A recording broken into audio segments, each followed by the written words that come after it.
Let's take a look at the first new mode, feature recognition by faces. This mode enables you to simply pick on the faces you want to machine.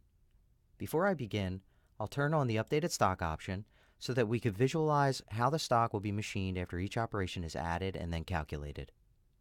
In the operation dialog box, with feature recognition by faces selected, note that I have to click on the faces selection box in order to begin selecting faces.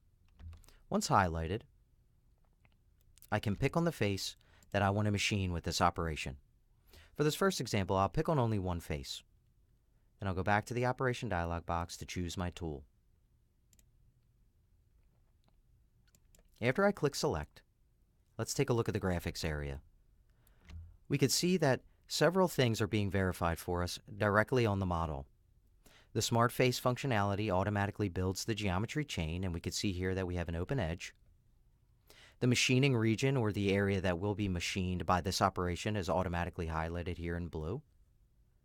In addition, based on the solid model data of the stock and the face selection, the upper level and the pocket depth are automatically defined as well as displayed in the graphics area for us. Now I can save and calculate my operation. I'm going to close it, and let's take a look at from the CAM tree our result. We have our tool path, and we also have the initial stock before the operation and the updated stock after the operation, which shows us the material that's being machined away here by the operation. Now I want to show you one more operation using the recognition by faces mode. I'll add another iMachining 2D operation to the CAM part.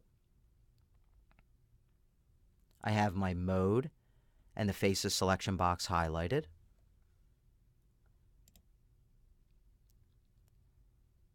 And now with this operation, I want to machine these three faces. I'll choose my tool.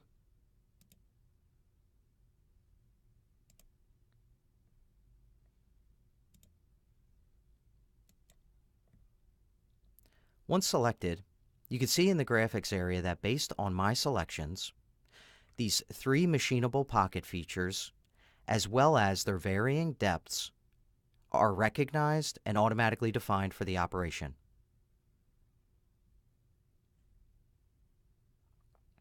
I'll save and calculate.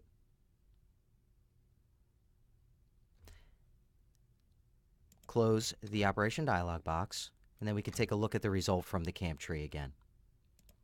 Here we have our tool path. We have the updated stock before the operation, as well as the updated stock after the operation. So we can see the material being machined away by that operation. At the end of this video series, I'll use the new SolidCAM simulator to also simulate the operations that I'm adding. Stay tuned for feature recognition by chains.